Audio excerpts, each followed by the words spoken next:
धरती पर हाथी की कई प्रजातियां हैं, जिनमें से आपने नॉर्मल हाथी को तो काफ़ी सारे जंगलों में देखे होंगे। और ये जो नॉर्मल हाथियां होते हैं, ये जंगलों में विचरण करते हुए आप लोगों ने बहुत से देखे होंगे। लेकिन सोशल मीडिया या फिर अन्य जगहों से आपको एक हाथी के बारे में पता चला होगा, जो कि अफ्रीकी हाथी होता है। जी हाँ दोस्तों, अफ्रीकी हाथी पृथ्वी पर विचरण करने वाले सबसे बड़े जानवर हैं। उनके झुंड अफ्रीका के लगभग 37 देशों में घूमते हैं। उन्हें उनकी सूंड से आसानी से पहचाना जा सकता है, जिसका उपयोग संचार और वस्तुओं को संभालने के लिए किया जाता है। और उनके बड़े कान उन्हें अतिरिक्त गर्मी विकीर्ण करने की अनुमति देते हैं। अफ्रीकी हाथियों में ऊपरी कृंतक यानी कि दांतों में विकसित होते हैं और उनके पूरे जीवन काल में बढ़ते ही रहते हैं। अफ्रीकी हाथियों की दो प्रजातियां हैं, सवाना हाथी और जंगली हाथी। सवाना हाथी जंगली हाथियों से बड़े होते हैं और उनके दांत बाहर की ओर मुड़े होते हैं। छोटे होने के अलावा जंगली हाथी गहरे रंग के होते हैं और उनके दांत सीधे और नीचे की ओर होते हैं। दोनों प्रजातियों के बीच खोपड़ी और कंकाल के आकार और आकृति में भी अंतर होता है। वन हाथी कांगो बेसिन के घने वन आवास के लिए प्रविष्ट रूप से अनुकूलित हैं, लेकिन अंतर्राष्ट्रीय हाथी दांत व्यापार के लिए अवैध शिकार और आवास की हानि और विखंडन के कारण उनकी संख्या में भारी गिरावट आ रही है। यह अनुमान लगाया गया है कि संभवतः कुल अफ्रीकी हाथियों की आबादी का 1/4 से लगभग 1/3 हिस्सा वन हाथियों से बना हुआ है।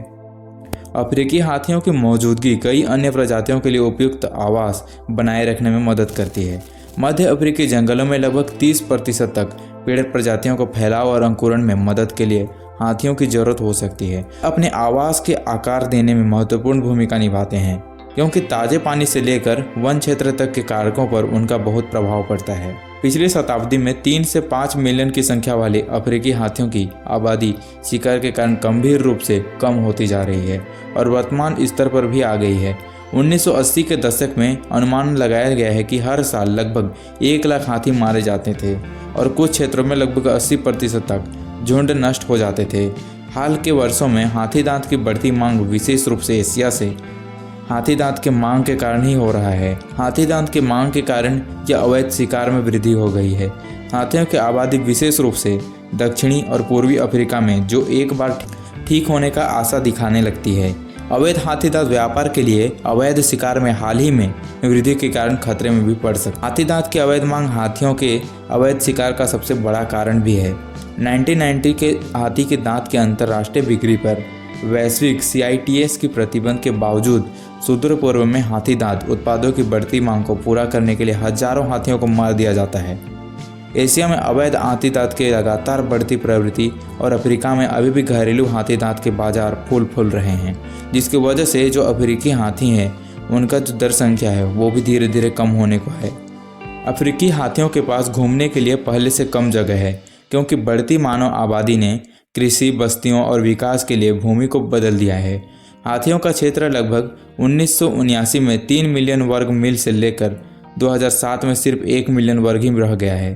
वाणिज्यिक कटाई, जैव ईंधन के लिए वृक्षारोपण और लकड़ी काटने और खनन जैसे कार्यों के लिए जो जंगल है वो नष्ट होते जा रहा है, जिससे हाथियों का जो आवास है उन पर काफ़ी प्रभाव पड़ रहा है। शिकारियों के लिए दूर दराज के हाथियों के जंगलों तक पहुंचने में भी ये खोलने लगे हैं। गरीबी, सशस्त्र संघर्ष और नागरिक संघर्ष के कारण लोगों का विस्थापन भी आवास की हानि और विखंडन में योगदान देता है। ये सभी हाथियों को संरक्षित क्षेत्रों के छोटे द्वीपों में धकेलते जा रहे हैं और हाथियों की घूमने की स्वतंत्रता में बाधा डालते। जैसे जैसे आवास सिकुड़ते जा रहे हैं और मानव आबादी बढ़ रही है, लोग और हाथी एक दूसरे के संपर्क में आते जा रहे हैं। जहाँ खेत हाथियों के आवास की सीमा पर है या हाथियों के प्रवास को गलियारों को पार करते हैं, वहाँ फसलों और गांवों को नुकसान पहुँचाने आम बात हो सकती है। इसके अक्सर संघर्ष होता जा रहा है, जिसमें हाथी हमेशा हारते ही हैं।